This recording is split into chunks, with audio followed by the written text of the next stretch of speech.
says, I mean, the Shulchan Aruch says that. Okay. So the Shulchan Aruch says that you don't travel on Erev Shabbat more than 3 parsas. So a parsa is 4 kilometers. So you don't go a 12-kilometer journey on Shabbat. In order that you will arrive home while it is still day, while it's still a decent amount of day left. And you'll be able to get your needs of your Shabbat meal ready. Dear, would you mind getting me another stender, please? And this makes no difference whether you're going to your own home or other homes. So there's going to be 2 concerns. Thank you very much. There's going to be 2 concerns that the Mishna Brura is raising over here. Concern number 1 is what to do is that you're going to arrive at home for Shabbat and we won't have a meal ready for you. That's the kind of primary concern. You're not allowed to create a situation where you'll end up stranded for Shabbat. Now again, we're not talking stranded that you're stuck in the middle of nowhere. We're talking stranded that you came home. I mean, we've had weeks like this, not often, but we've had weeks like this where we had somebody who said, could I come and eat at you? Medicine sure would I come and eat at you? And we said, we literally don't have any food. We've got 3 rolls, and we've got cheese for the 3 of us, and that's all the food that we have. There've been times it's not that there was thank God a financial issue. I'm just saying in terms of preparing for Shabbat, there's sometimes we prepared for Shabbat for exactly who's there. Now this person arrives and they haven't made any preparations, and now they're actually stuck that there's no food for them. I mean, yes, they could come and they could take food out of our mouths and we'd be happy to share, you know what I'm saying? But that's not correct. So that's really what this halakha is focused about. That you don't place yourself in a situation where you will be at Shabbat without anything happening. So if you're going on this long journey, you're only going to arrive close to Shabbat. You arrive close to Shabbat, you're not going to have time to prepare things for Shabbat. You look in the fridge, you see there's no food, whatever else. You still need time to be able to go to the shops and sort out what you need to sort out. Therefore, you can't go on these long journeys. And now he continues, this prohibition against going these long journeys, that's where you're in a city, in a populated area, where you're going to be able to prepare what you need for Shabbat. But if where you are currently it's impossible to prepare Shabbat, or it's not a place where you feel safe, then you can go even a far distance. So I'll give you the example. You're on holiday on the garden route, and each stop that you go, you're deciding how long to stay and when to go to the next one or whatever else. Now you're sitting there on Friday morning, and you're thinking, should we have Shabbat here, or should we go to the next town to prepare Shabbat? And to go to the next town is going to take you 4 hours. So then you stay here for Shabbat. Why? Because here you're going to be able to get ready and prepare and settle everything for Shabbat. You go to the next town, you've traveled for 4 hours, you're still going to be checking in, you're still going to be sorting everything out. Then you look around and you've still got to now go to the shops and get stuff for Shabbat. It could be that it's not going to happen. So this is a law for the honor of Shabbat, and it's really a point that we mentioned last time as well, is that the honor of Shabbat is not just a pleasure. It is just a pleasure, but it's also an obligation. You also have to make sacrifices for it. So in this case, you don't go on that next leg of your journey. You rather consolidate your stay here where you're able to prepare for Shabbat rather than going on to the next place. Those distances, that 3... good. There's 12 kilometers. That's assuming you've got a horse and cart. Correct. No, that's assuming you're walking by foot. So the question comes in, what if you've got a horse and cart? Okay. So here the Mishnah Brura says that if you have a horse or a cart, actually gives you both options, where then he says then you can go more than that distance. You can go up to a third of the day. In other words, 4 hours. Because it would take about 4 hours to walk 12 kilometers. That was the amount of time they give. We can walk 12 kilometers and shorter than that, but we've got better roads and better shoes. So the key really is that kind of 4 hour journey. So you want to go from one place to another. If it's just around the corner, okay, fine. But from one place to another, we're going to be traveling for several hours. you shouldn't do that. But then he says, V'im shalach le'odiam shu olech sham le'Shabbat. But if he sent out to let them know that he's going there for Shabbat, mutar leilech chama parsaot b'chol gavna. Then you're allowed to go even a decent distance regardless. In other words, if where I'm sitting, I can't prepare for Shabbat anyway. You know, I'm sitting in the middle of the desert. I have to get to Cape Town for Shabbat. So it's not relevant for me to wait here and spend Shabbat here. So then I'll get there. So then you're not going to lose anything by going to Cape Town, right? But it's a question, again, from one city where I could prepare for Shabbat to another city where I could prepare for Shabbat. But if I sent ahead and let people know that I was coming, then I can go even till fairly late, because they say, that's fine, we've got food set aside for you. So whenever I arrive, I arrive. And the Mishnah Brura raises this. It's interesting. Shulchan Aruch doesn't speak to this at all. My guess would be that it just wasn't, like, it didn't even occur to him, like it wasn't even on the cards. But what he doesn't mention, which is the issue for us, is arriving with adequate time to make sure that you're there before Shabbat. Not screeching in at the last minute, and having that kind of panic, and are we going to be able to get in before Shabbat, or are we going to have to leave the car on the side of the road, all of that kind of thing. That's the Mishnah Brura goes in to say, so obviously, even though he said, okay, well then it's fine, you can come late, but what you need to always bear in mind, that you're not coming so late that you don't have that kind of issue with Shabbat. Good. Now the next halacha is, so this is speaking about the preparation for Shabbat. In other words, set aside time in the day to prepare. The next element of preparing for Shabbat is prepare an empty stomach for Shabbat. What does that mean? You should make sure that when you arrive at your dinner table on Friday night, that you have a good appetite. Because if you arrive without a good appetite, then you're not really going to enjoy Shabbat. So again, the enjoyment of Shabbat and the honor of Shabbat also dictates that you arrive at Shabbat with a desire. So therefore, you are not allowed to have a function Erev Shabbat. And I'm saying it a function, I mean like a proper meal, a banquet, that kind of thing, right? Where you'd have an event. To have a meal, we'll see what kind of meals you can and can't have and whatever else. But to have, this kind of lavish meal, you can't have that on Friday at all. So when does Erev Shabbat start? Friday, for our purposes, Friday morning.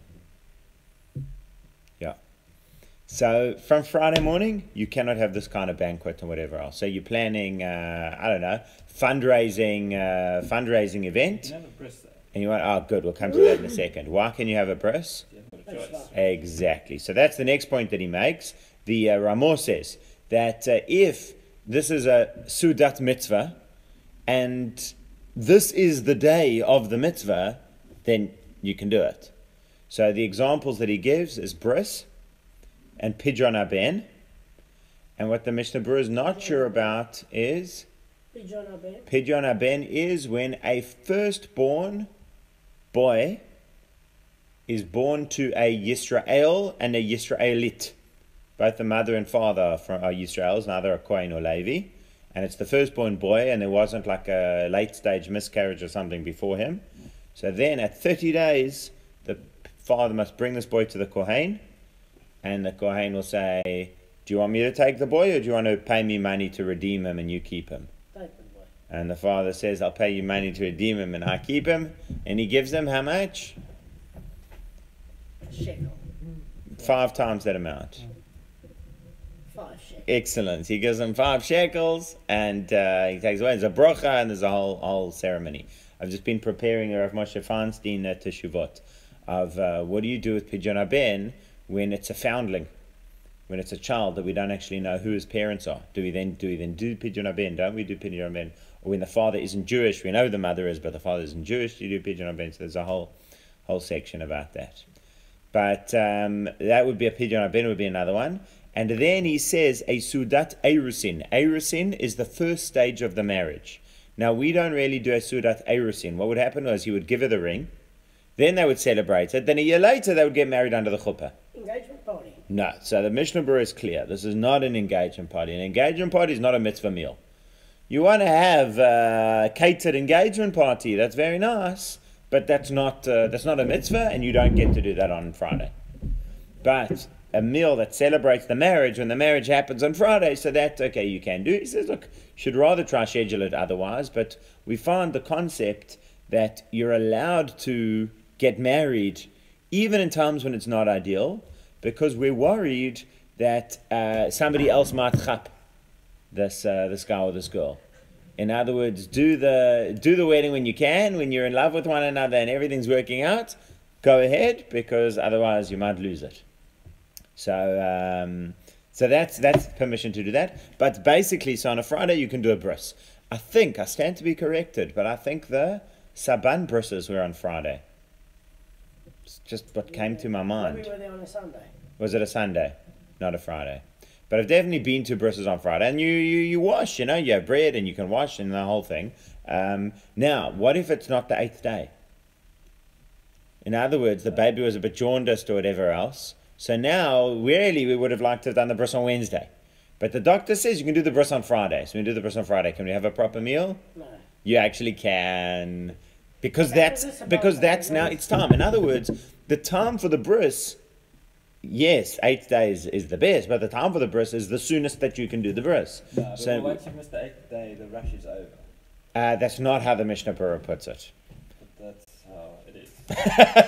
And I'm not sure. That's not what the Mishnah Brura says. He says, nevertheless, that's considered at set time because every hour is at set time.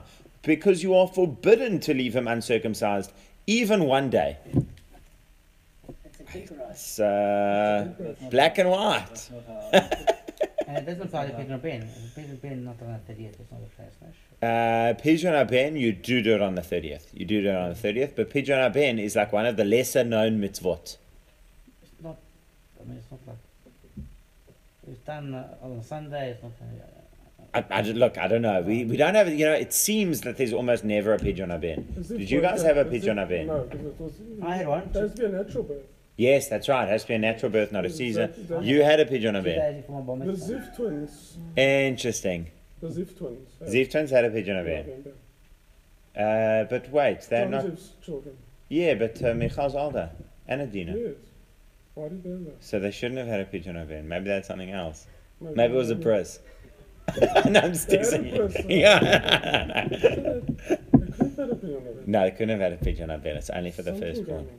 Anyway, I don't know. Maybe I'm they not had a, reliable source. maybe they had a maybe they had a kohen who was interested in getting. Wait, Katz is a guy. Leslie's dad is a kohen, Yeah. so she definitely wouldn't have been a Pidyon Ben. Nice. What did they have? Yeah. So the Saban babies, they were not on the 8th day. Because they were too small. Yes, Leslie's That's dad. right. That's why it was, I think, on the Sunday. Okay, but so what the Mishnah Brura is saying is you should make it as soon as possible. Now, what Amnon is suggesting is there are other halachic authorities who argue with the Mishnah Brura and say that the rash is off. Could be. I can just tell you what the Mishnah Brura says, that he says it's forbidden to leave it one extra day. But then that would he allow a bris on Shabbos? No, so that's a different thing. In other words, it doesn't... Okay. It's forbidden, lehanicho, to leave it. It's also forbidden to be machal al Shabbat, but when there's Shabbat, I'm not leaving it. I can't do it. But if I say, you know what, Sunday I'd like to go out, Monday's more convenient, Mishnah Brura would say, no, you can't do that. Okay, but there are authorities who will say, wait until the Sunday and then all the relatives from around the world can come and... I don't know if there are. You're proposing that there are, because you're saying practically that's what's done. Yeah, I hear that. I don't know. I can just tell you what the Mishnah Brura is, and the Mishnah Brura doesn't say that. If you it seems to me from here, if you'd ask the Mishnah Brura, can we wait for the bris? My relatives are coming. You would say no. Joining the Simcha. Yeah, but you can't. You tell you where we found it. We found it with a funeral. The mitzvah's the 8th day. No. The first prize is the 8th day, but the mitzvah is any time. I mean, for example, you have these Russian Jews coming through to Israel, right? 14, 15, 35, not circumcised. So what do? So you bris them. Yeah. That's the mitzvah. Avraham. Yeah. So I think when do we wait for honor? It's for the deceased, because there we have a rule: you should bury the deceased on the same day. However, For their honor, you can delay it. So there we say, well, the sun's coming to say Kaddish or this or that, whatever it is. Okay, so it's for their honor we can delay. The Beth in here says up to 72 hours. However, so you can delay up to 72 hours, but that's not for like any mitzvah. We don't say with any mitzvah. That's specifically because the whole reason to bury the deceased is because it's dishonorable to leave them unburied. So when it's more of an honor to bury them a day later, right? So that's when it comes to a bris, we don't say the bris should be, done with there's more of an honor. The main thing with the bris is that we do the bris. On that day. Yeah. And if we can't, then as soon as possible. Yeah. We don't endanger the child's life. I mean, that's why we're not doing it on the 8th day. It's not because it's not convenient. It's because it's pikuach nefesh. Okay.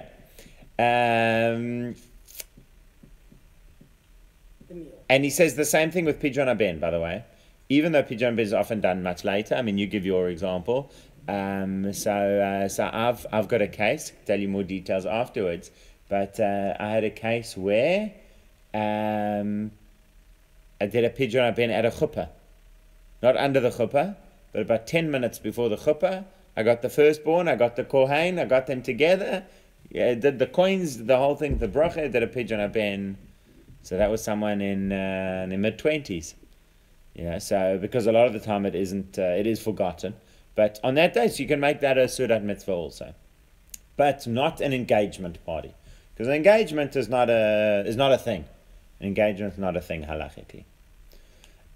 Good. So you don't make any kind of banquet unless it's a Sudat mitzvah of the day.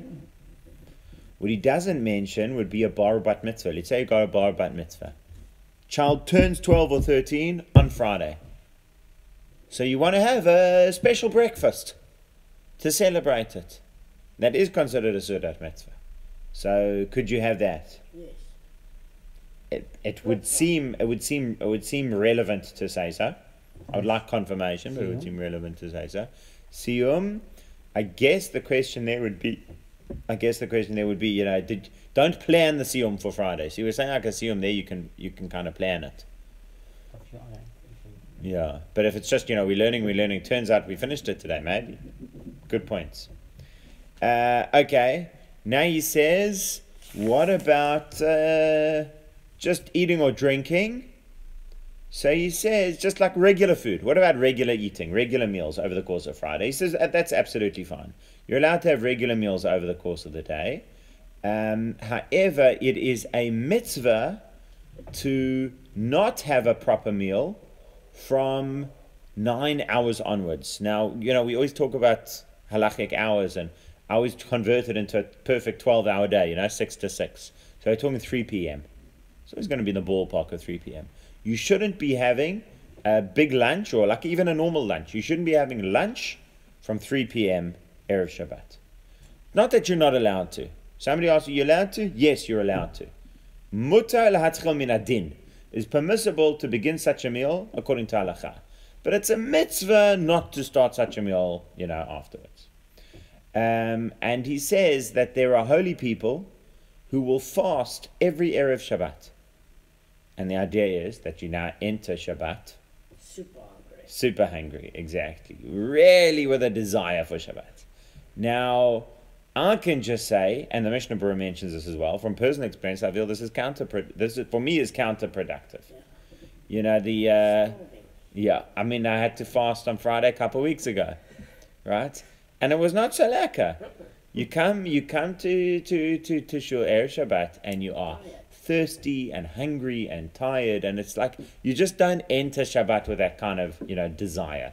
So that's what the Mishnah Brura brings. He says we don't really do this anymore, and the only justification he could see is somebody who, if they eat during the day, they're not going to enjoy Shabbos meal. That kind of situation, and that fasting doesn't bother them.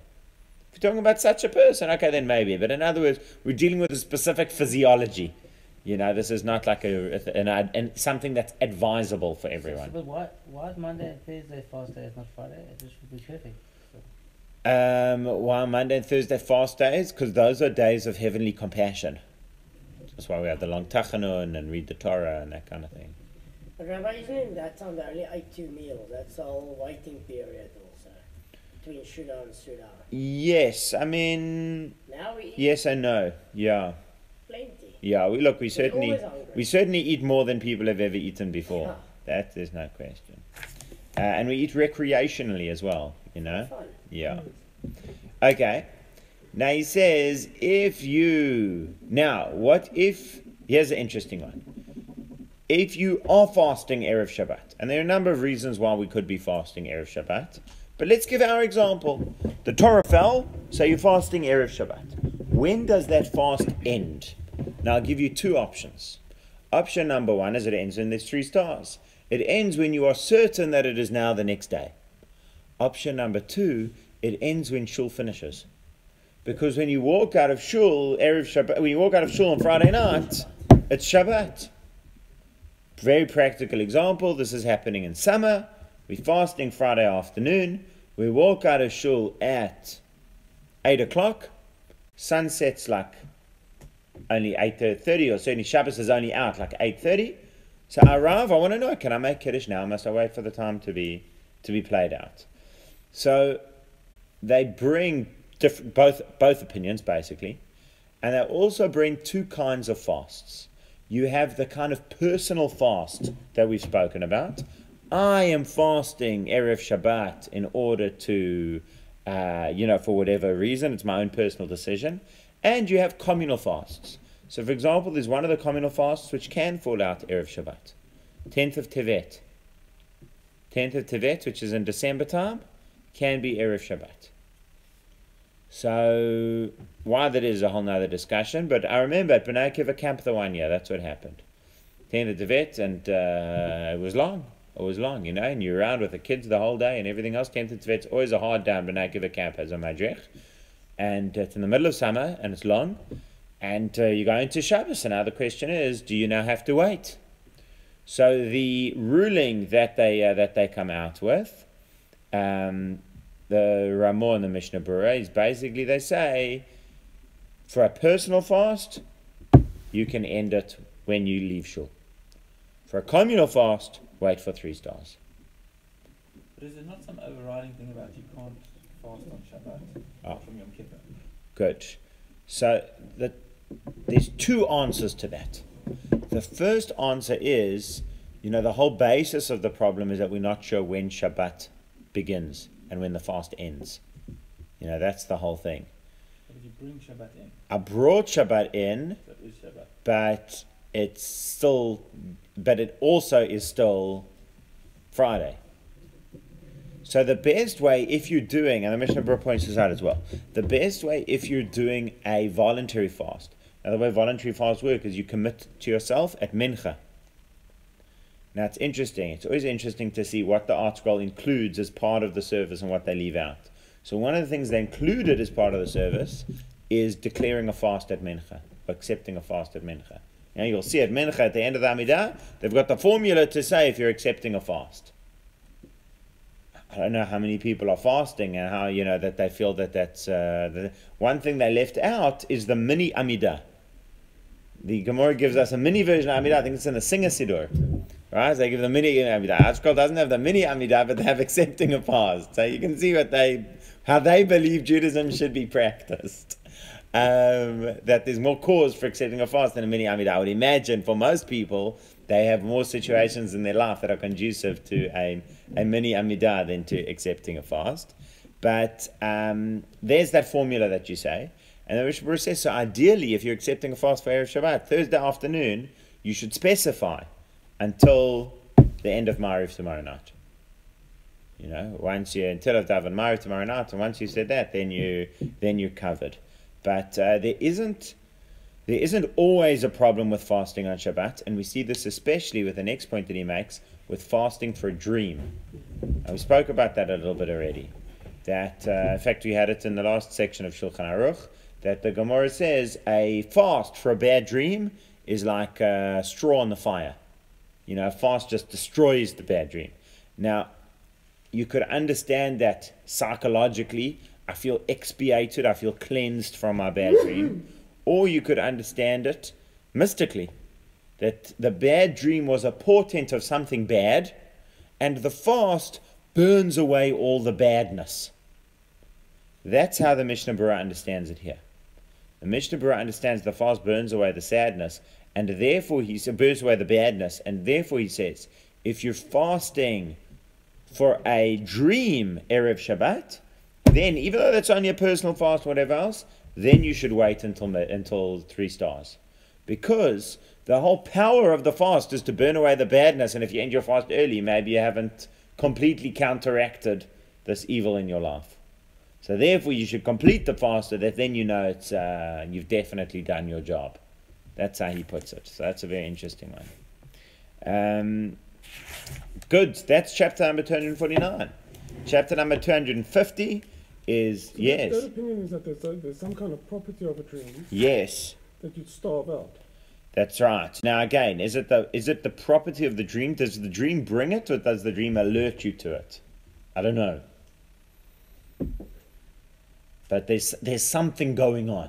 Yeah. There's something going on, and But that's not about the person, that's about the thing itself, the dream itself. that is about the dream itself. Yeah, correct. Isn't it just a Shiva, fastest? So that's what I thought. That's what I thought. That's how I would have looked at it. But we see that reflected in the halakha is the Mishnah Brura's understanding of it, which is not just that. I mean, I'll read you his words. Ha'achronim iskimu min ha'shulchan aruch. The Achronim agreed with the Shulchan Aruch. Da'in lakal b'zeh, we shouldn't go lenient in this.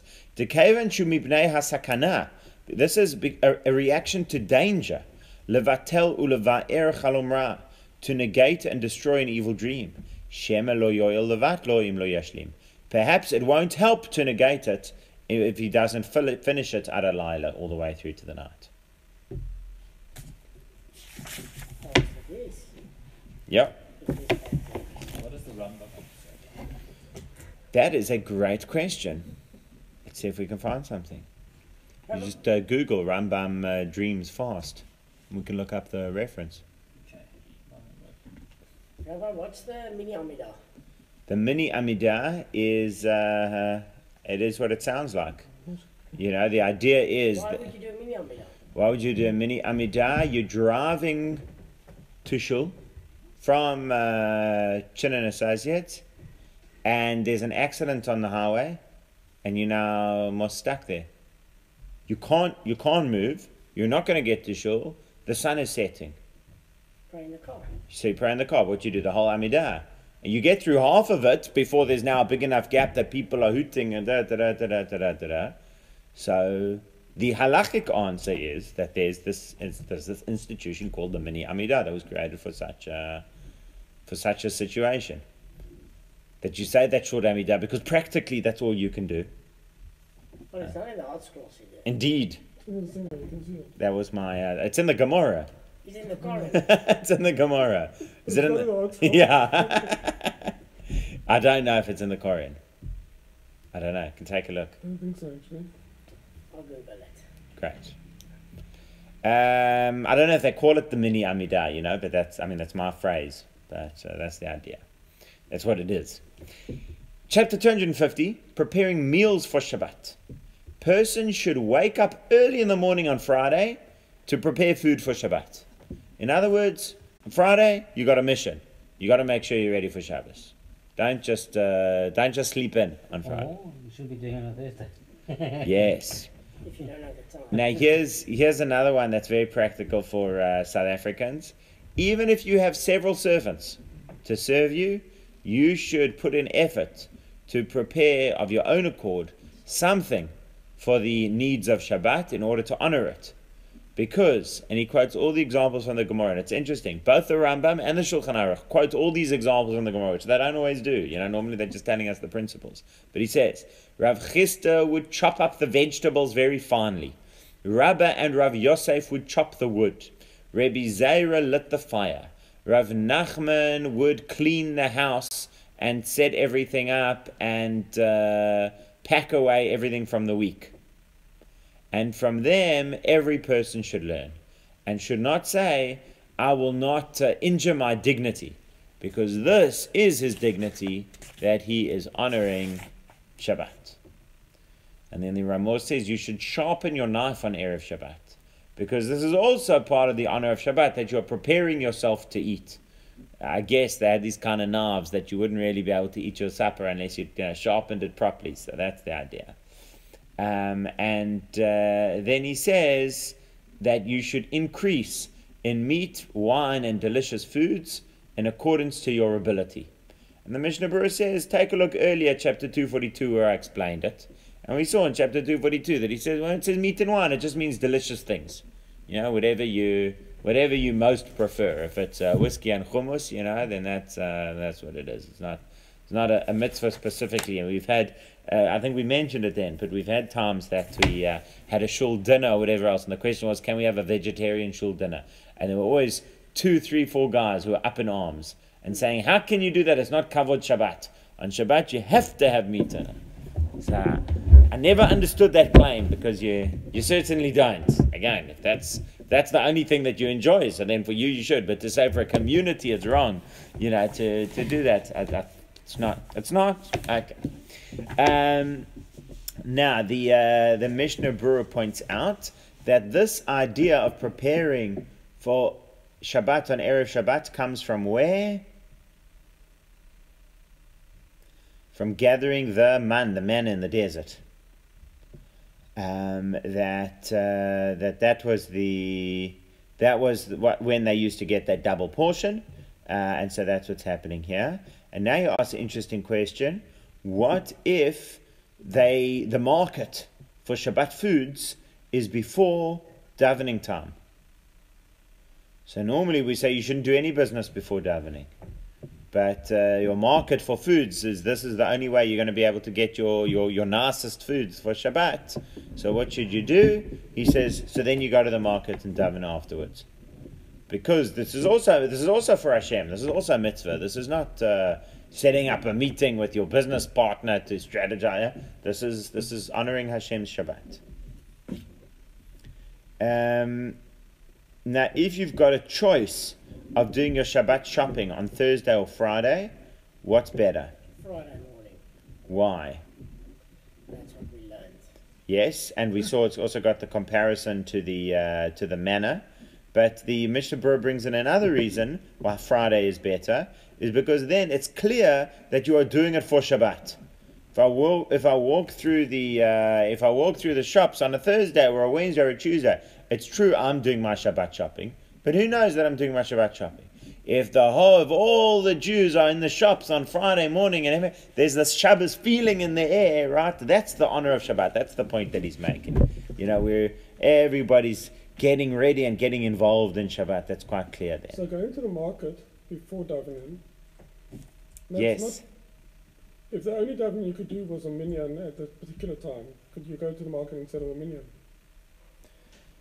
Is that what it means, or is it just about davening? Yeah, it seems to maybe be just about davening. He says if they normally sell in the morning, early, before davening, and he won't find the opportunity to buy after davening, buy after davening. I think so. It's like this: davening's at 7. The market's 6 to 6:30.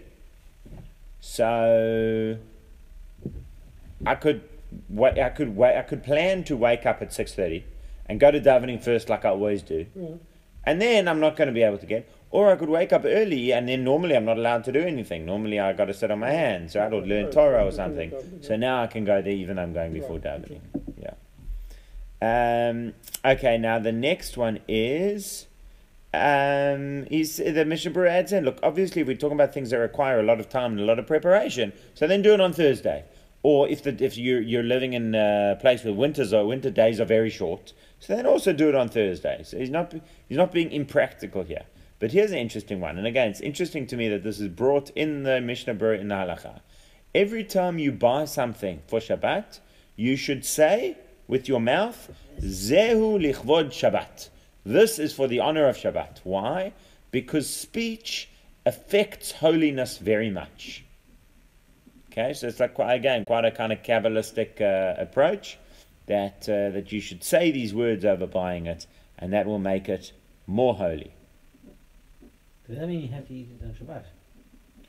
I don't think it means you have to eat it on Shabbat. No, I mean, in other words, let's say that you end up you're full or whatever else, so that's fine. But if you said it and you bought it for that, and you said it and you eat it on Shabbat, then there's like this extra level of holiness.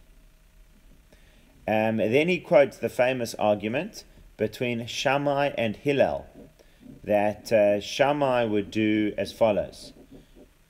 Monday, we go to the shops, find the best thing in there and say, I'm buying this, setting it aside for Shabbat. Tuesday, we'd go back to the shops, find something even better. So you'd say, okay, Monday's one I'm going to eat, and Tuesday's one, this is for Shabbat. You go back on Wednesday, if he didn't raise the bar, then he wouldn't be showing Shabbat. When he goes back on Thursday, if he finds something even better, he says, now this is for Shabbat, and the Tuesday one I'm going to eat, So every time that he would go, he would look for the best thing and make that for Shabbat. And in that day, he was honoring Shabbat every day. Whereas Hillel said, I'm not going to shop for Shabbat any other day during the week. I'm just going to go on Friday. Friday, I'll look for the nicest thing and buy that on Shabbat. The rest of the week, I won't. And Mishna Brura explains that Hillel really agrees that Shammai's approach was better. It's better to be concerned for Shabbat every day of the week. It's just that Hillel wanted to work on expressing his trust in Hashem.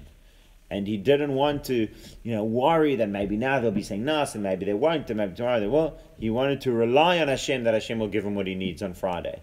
So that was like a specific ruling for the time, but everyone agrees there's this idea of every time you go to the shops, look for something nice for Shabbat. That's the idea. And then you have another one that he says, and obviously he says if you find something that you're not going to have another opportunity to buy this for Shabbat, then you certainly should. Then he says it's a mitzvah to taste the foods every Erev Shabbat. To taste all the foods Erev Shabbat. Check if it's good. Good. So there's two reasons. One is to see if you need salt. Right? I mean, the salt is my example, but to see if it's good, if it needs something else. But secondly, he says that tasting Shabbat foods is a mitzvah. And where does he get that from? It's from what we say in Shabbat Musaf. To'ameh ha'chayim zachu. Those who taste Shabbat merit life. What does it mean to taste Shabbat? That you taste the Shabbat foods on Erev Shabbat. There's a story of Rabbi Yonatan Eibeshitz, who was one of the great rabbis in the 1800s in Europe, and he was known as a very witty genius. So he was a genius, but he had these very clever quips. So Erev Shabbos in his household, he was a little boy, and his big brother walks in, and he says, someone ate one of the pieces of fish for Shabbos. So he says, it was me. He says, why did you do it? He says, because it says, Tamei Chaim Zachu. If you taste it, you get life. So he says, yeah, but that's to taste it. You ate the biggest piece. Right? So what does it say after Tamei Chaim Zachu? It says, Va'ovim devarecha gedula bacharu. And those who love your words have chosen greatness. Gedula, gadol. So he says, no, but I love Hashem's words, so I chose the gadol, right? That's what it says. You should taste it and you should choose the gadol. So that's why he ate the biggest piece. But that the Mishna Brura doesn't bring. Now, why should you cook for Shabbat, make an effort to do things your own for Shabbat? Because it says, call Shabbat a delight to honor Hashem. So we see that as a personal obligation on every person. And we find in all mitzvot that a personal obligation is best fulfilled directly rather than through your shaliach. Then there are also other things you should do. Erev Shabbat, you should do teshuvah. You should search out your deeds every Erev Shabbat, because Shabbat is the time when all of our work is finished. And we're coming to greet the King, Hashem. And how can you... It's not nice. It's not nice to greet the King when you are filthy with sin. So since you're coming to Shabbat to greet the King, you should do Teshuvah Erev Shabbat. Okay. Now he's speaking about cleaning the house and all those kinds of things, which also is included in Erev Shabbat. And the way you should think of it is the famous analogy of the Chai Adam, is that he says if you had royalty coming to stay in your home, to what extent would you work to get the home ready and nice? That's the way that you should act every Erev Shabbat, because imagine that the king is coming to stay at your home. That's how you are preparing for Shabbat. There's a story of Rabbi Shlomo Karlebach. We've got it here on the other side of the shore. So he speaks about the Rebbe Elimelech of Lizhensk, I think it was, one of the great Hasidic Rebbes. He went to find somebody, not Rabbi Shlomo, he's telling the story of this other Rebbe, who went to find somebody who could tell him a story about that Hasidic Rebbe. And he found this 90-year-old lady who used to work as a kitchen girl in his home. So remember, in those days, if you had money, so you would employ widows and orphans to work in your home. That was to, Jewish people to work in your home, that's who did it.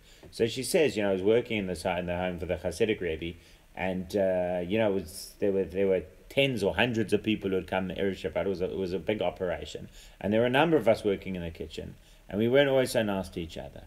But she says, every Erev Shabbat, the Rebbe would come and he would walk into the kitchen, and he would talk to all of us, and he would say, just want to apologize for any time that I wasn't so kind to you, or that I treated you lightly during the week. And he would start crying, and he would ask their forgiveness, and go through the whole thing. And she says to him, if you think you know what Yom Kippur is, you should know you've never seen, you have no idea what Yom Kippur is unless you're in the home of Rabbi Elimelech Erev Shabbos. That was the idea. So that's a good example of this kind of idea, that Erev Shabbat is not just time to get all of those practical things ready, but to purify one's soul as well. And then he quotes all of these great rabbis who used to be personally involved in Shabbat, and he says every person should learn from this, even a very important person.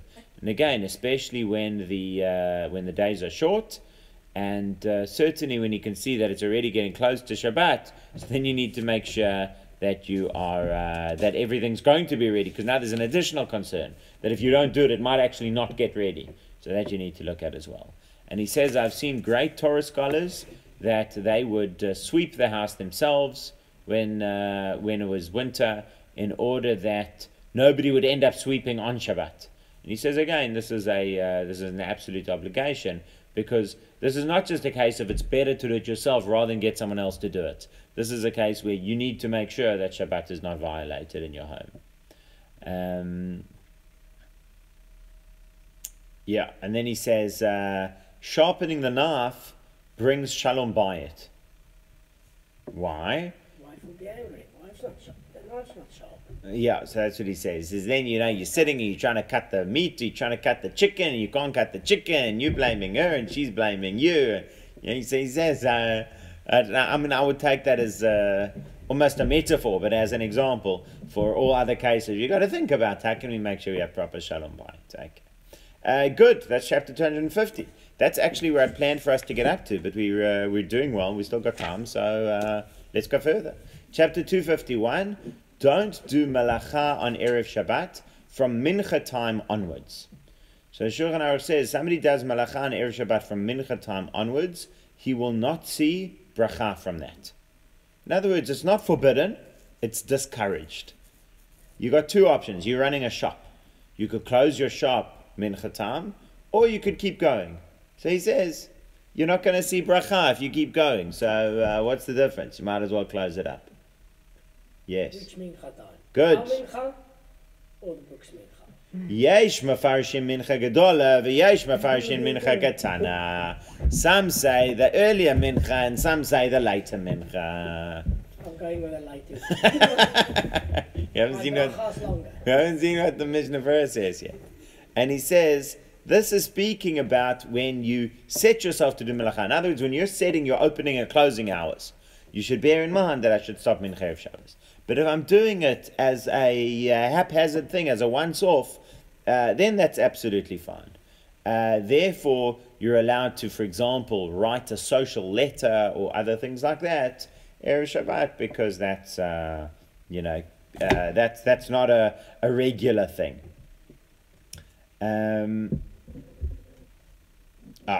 So now the Mishnah Brura actually says different to what I'd said. I'd use the example of a shop. The Mishnah Brura says we're not talking about a shop, we're talking about a trade. Making legs. Making legs is problematic. Selling legs, not so much. So to carry on selling the legs until later, that's fine. Seeing patients. Seeing patients is fine. Yeah, because I don't fabricate on Fridays. Ah, only so Wednesdays. there we go. So you got to drive. Yeah. So he says to fabricate, that's the problem, to be working. But dealing business, that's fine. Not technically a maracha, though. That's all. What? Business could be. Yeah, that could be why. Fabricating would be. Fabricating But definitely you're would be. writing. Sorry? You're writing. Yeah, but you're always writing with business, but you're not necessarily writing. You know, it could be that you're not. But yeah, I mean, he says nevertheless, the Gemara does point out that you have to close the shops before candle lighting time. In other words, you can't say candle lighting time 6:04, so that's when I'll close my shop. No, you do have to close your shop early, but you shouldn't be working, at that time. You won't see Siman Bracha. Now he says, what does it mean that you won't see blessing come from it? I saw that I did, 2,000 rands worth of business in the time that I was busy, making legs and whatever else. I made some fantastic legs during that time. So he says, yeah, but whatever you make here, you'll lose somewhere else. We'll give you problems, those legs. That's right. Back. That's what it means you won't see Siman Bracha. Now, now he goes through the different times. As we said, Mincha Dola, is it 12:30 or is it 3:30? And he says you can rely on the lenient opinion here of 3:30. So I guess you could have somebody who's strict and they say from 12:30 I'm no longer doing my craft.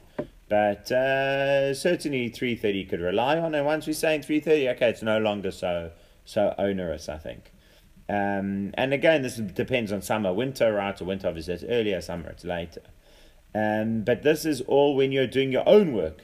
But if you're working for someone else, Stealing. then you can't just knock off early. Stealing. You actually need to just give yourself enough time to get home, get ready for Shabbos, and go into. That's very interesting. Otherwise you're stealing. It's against Yeah, the Torah. yeah. Well, I won't go quite as I would say, because it depends on the contract. In other words, if it's understood. But he says what's understood in the contract is that no, you don't get to knock off 3 hours early, Erev Shabbat. I remember once I was involved with an institution where somebody was there said, I need to leave early every Erev Shabbat, but like properly early every Erev Shabbat, because I need to get home and I need to clean my house and I need to cook dinner and I need, all of that kind of thing. And, the answer is not really. We had another one where there was a school in Joburg where I think it was Erev Yontif. It was something like they wanted to close the school Erev Yontif. And when some of the parents were complaining, they said, listen, we're a religious school and our teachers are religious and we take their religious responsibilities very seriously. And they need time to get ready for Yontif. So as a religious thing, we believe it's correct. You should also get ready. So I said, when Aviv and I were discussing it, I said, that's not what the Rambam says. The Rambam says you run Jewish schools 7 days a week. Even Shabbos, the kids go to school. They do revision. They don't, learn anything. But you learn in school 7 days a week, and chas v'shalom to ever break the school day. I think he even says 365 days a year. Might be you don't on Yom Kippur or something like that. But I'm pretty sure you even have on Tisha B'Av. You have school every day of the year. That's what the Rambam says. Yeah, I like But that's a yeshiva. This is you're learning Torah. You're not learning Torah. So A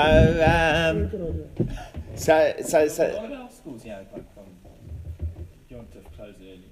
Sometimes they even like just abandon Friday. Yeah. Weizmann's very familiar. So again, when the answer that they'd given at this place in Joburg was because for religious reasons we feel the motivation to cancel school, so that's not correct. It's not correct. On the contrary, for religious reasons you should have school, and if the teachers are worried about making Yontif, they should read the Mishna and Brura and see that they're obligated to come and teach. And if that means making less lavish Yontif meals, well, that's the employment deal, right? So that would be, I imagine I would be less popular in that, but maybe more popular amongst parents. But at the end of the day, I believe that's what the halacha is saying. You can show me if I'm wrong, but... But the thing with different, like if you're employed, you can work. Could it be like motivation? So if you're self-employed, you may come to fabricate later on because Mm. if you working with someone, the chances are when time to close, you'll close because it's like There's no temptation to keep dragging it. Yeah, so maybe I hear what you're saying. Look, that is. I don't think that's what the Mishnah Brura is saying, but could that be? I think that's a creative proposal for an insight into this halakha. I don't have a problem with that. I can't see a reason why we wouldn't say that. But I think the Mishnah Brura is basically saying, if it's your work, then you shouldn't do it. If it's not your work, you don't have a choice. Yeah, but it could be that aspect as well. Now he says, what if you're getting ready, well, not getting ready for Shabbat. You're looking at what you have to do, and you can see your Shabbos shirt's lost a button, your Shabbos pants need stitching, that kind of thing. When can you do that? L'taken begadav l'keilav l'tzorech Shabbat, to fix up your clothes and items for Shabbat. Mutar kol hayom, you're allowed to do that the whole day. You're allowed to do that even, 4 or 5 o'clock. V'adin bigdei chaverim l'tzorech Shabbat ve'enu not l'elav schar. And it's the same thing, to fix your friend's clothes, if it's for Shabbat, and you're doing it as a favor. If you're doing it as a job, so then that's another issue. But if you're doing a favor for your friend to get ready for Shabbat, you can also do that. And it's the same thing, he says, if you want to write learning notes for yourself. You're writing notes for yourself in order to help your Torah study. However, he says, the Rambam says, you're not allowed to scribe for your friend for money. So again, we see these things. You're allowed to be engaged in Shabbat preparations, even though they seem to be trades. But you're not allowed to be doing a trade, Erev Shabbat. Now, you're allowed to get a haircut throughout the day, even from a Jewish barber. And a person should learn a little bit less on Erev Shabbat in order that he can get things ready on Shabbat. And where that's really speaking to is it's really speaking to yeshiva schedules. For example, in yeshiva, so we would finish at, at 1 o'clock, 2 o'clock on a Friday, instead of just going through. So we'd stop, and then you'd have several hours to get ready for Shabbat, which was not something which wasn't like that schedule. You never had like a free afternoon any day of the week, right? It was a 7-day week, and the only time we had a free afternoon, so Shabbat was Shabbat. The only time was Friday afternoon. You had like a free afternoon so that you could get ready for Shabbat. Is there a Mishnah somewhere that says you can't have your haircut? Yes. Yeah. Yes. Otherwise, you might be. No, but I think those haircuts, they're not our kind of haircuts. It's like a big long ordeal to have a haircut. Still a longer deal. Gotta go there. It would take like 6 hours to have a haircut or something. It's a different kind of haircut. Yeah, there is a Mishnah that says that, so that's what I'm wondering about. Because they worried that. The scissors are going to break. No, you're not happy with your due. Well, I think that they say in the comments in the Mishnah, they say that that we worried the scissors are going to break, and he's going to have to go and get new scissors or sharpen the scissors, and it's going to be like a whole thing. Because you're halfway cut. If you've got a Exactly. clean ear Exactly. and ears hair. Exactly. So Doesn't that's look the good. concern. But it seems that isn't It's such a style, concern. right? Yeah. So now he says, however, now he said you. So, but he's bringing here that you can. That's not an issue. And it happened a couple of weeks ago that it was after the 3 weeks and all of that. When was Tisha B'Av? It was like on a Tuesday or Wednesday or something. And I just hadn't had a chance to cut my hair. My hair was really not looking great. It was now coming into showers. I thought it's not, but it had been a hectic day. So I thought I could literally go into the barber, have a haircut, come home and shower and change, and come to shul, and I would just catch in time for mincha. But it was like really spaced out like that. There was no leeway. So I thought, let me go in. So I went in, and there was a rabbi's kid was there also getting a haircut. So I thought to myself, presumably, if it was such a problem, he wouldn't have sent his son. And we see that this is acceptable. And then he says, okay, so now he points out that some places they don't have yeshiva on Erev Shabbat. In other words, they learn Shabbat through Thursday, and Friday they don't. Rabbi Golfan told us that when Rav Gifter came to Israel to make a Telz Yeshiva in Israel, he found that the common custom of yeshivas was not to have yeshiva on Friday, and he thought that's crazy. To knock off early on Friday, I understand, but to not have yeshiva at all. So he wanted to start yeshiva should be on Friday, but guys were resistant to it because they didn't want to be the only ones the only friars. So what he did was he gave a Sefer Chinuch shiur. Sefer Chinuch, it's lighter than Gemara, it's easier to access, he would give them interesting insights, and actually guys started coming from other places as well, because it was like a nice shiur to come to. Now he does say, if you give a shiur on a Friday, you shouldn't cancel it. If every day you give a shiur, so you should carry on giving that shiur on Friday. You shouldn't say, no shiur today, I'm going to, because that's something that's more important. Okay, and if you've got somebody to do your Shabbat preparation, so then you can carry on learning. Certainly, if you've got everything ready on Thursday, so then learn as normal. Do as we said, you still need to make sure you're doing something in honor of Shabbat, but you don't have to diminish your learning for that. That's just a technical thing that you're doing something for Shabbat. But this whole thing of diminishing your learning, that's to say that if diminishing your learning is going to make it that you prepare for Shabbat, so then that's what you should do. Good. We'll leave it there. Shkach.